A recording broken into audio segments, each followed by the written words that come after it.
I believe everyone is a creative and you can absolutely achieve this. Strap in, let's begin.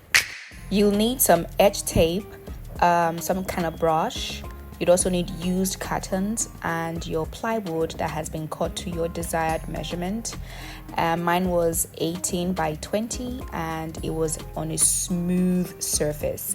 You're also going to need glue, measuring tape, and of course scissors for cutting.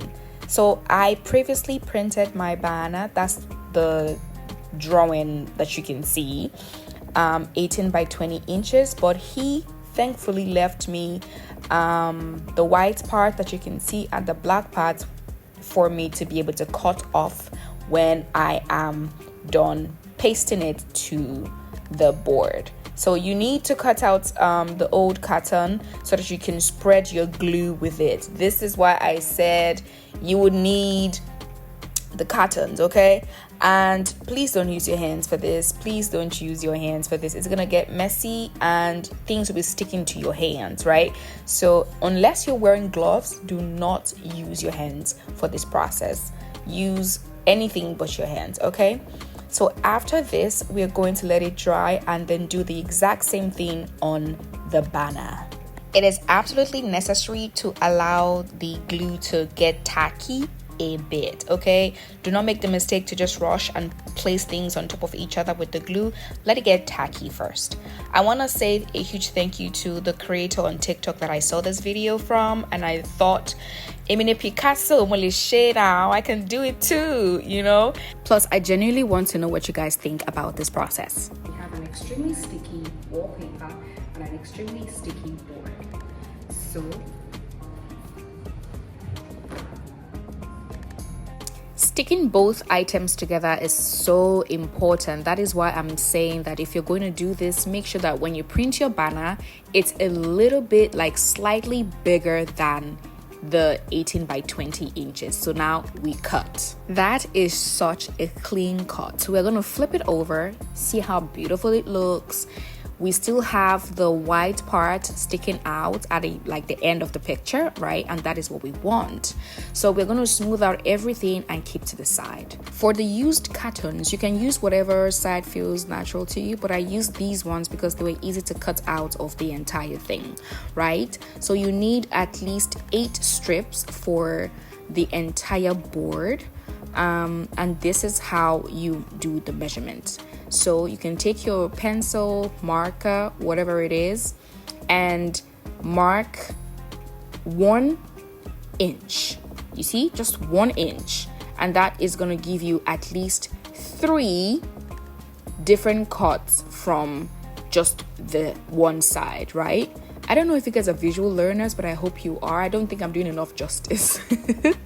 But then again, when you have all the sides, then you place it on the board to know if it is going to be enough. As I said, you need 8, and then you start applying your glue to it. Here comes the brush, okay? Because you need something smaller to spread the glue evenly without making a huge mess. So that's why you need a brush. I sacrificed my makeup brush, guys. I did, okay? So I meant business. And again, we are adding glue to our frame. I think the most difficult part, guys, for this entire process is gluing, because you would have to glue down everything on both sides, right? And then you glue, wait for it to glue, make sure that you're applying even strokes and so that the glue is not everywhere.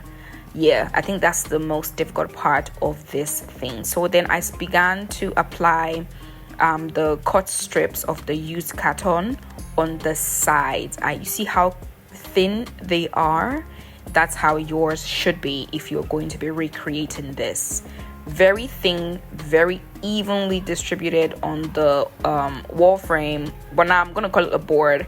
And if you have extra sides taken out, just cut them. Okay, by now this is what your board should be looking like. Not exactly a wall frame yet, but not bad at all. And if you have watched the video to this point, give it a thumbs up and subscribe so you can get even more juicy content like this. If you have an 18 by 20 inches frame, what you would cut for your edge tape is 20 by 22.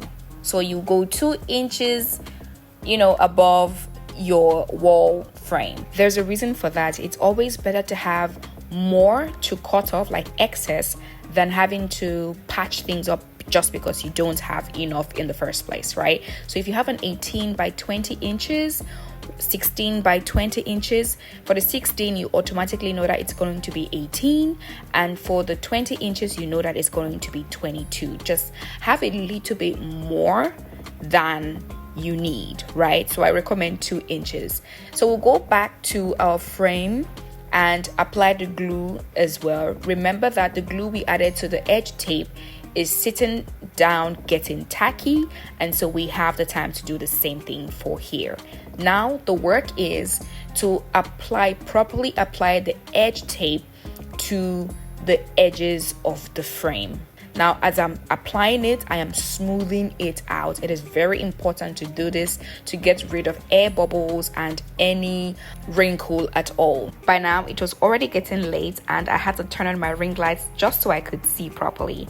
This is what we have working with, and we're going to cut off the excess that we left before in a triangular manner. This helps to make the work look even better, right? We're going to flip it to the back now and apply glue to the plywood again. I told you guys this is the most annoying part, right? I did not lie. You get tired of applying glue, but it's going to be all worth it. So I'm going to apply the glue, wait for some time for it to get tacky, and then press the excess that is sticking out to the back of the plywood. This is how the wall frame comes together in the end. And any excess at the edges that is sticking out, I take my blade and cut it out because we don't need that. We don't need that.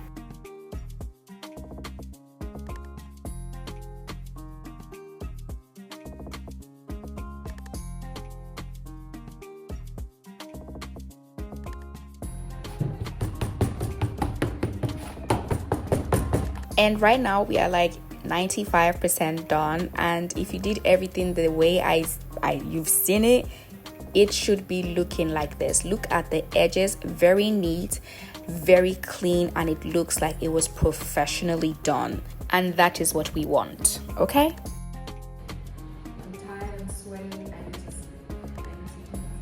guys, several days, almost 2 weeks passed before making this part of the clip, and I had already done the last part, which is applying the thing to hang it to your wall, because that's important as well. So what you need is a shoelace. I didn't mention it in the first clip or in the beginning. So you need a shoelace. Cut it into like a reasonable size that it would hang on your wall, and attach it with glue. I'm telling you that glue is very strong. You can see this is just my hand holding it. It is strong enough to carry the entire frame, right? So you need your shoelace and just the glue with parts of the carton, the used carton. So you're applying it to the middle of the frame and sticking it in. One thing that helps me with this process to make the glue harden quickly is to use a hot iron to press down on the glue. You need to do that. Use the hot iron to press down on the glue to make sure it dries faster and it dries harder, so that your wall frame can stand properly and you won't have to worry about it falling off the nail, you know what I'm saying? So yeah, that's basically all you need to know about making your own wall frame. So what do you think? What do you think about this little project? Because I want to know. Please leave your comments in the comment section. Let me know what you guys think. So this is it alone on my wall. It's so beautiful, so pretty, and these are the other ones that I was also able to do. Bye guys.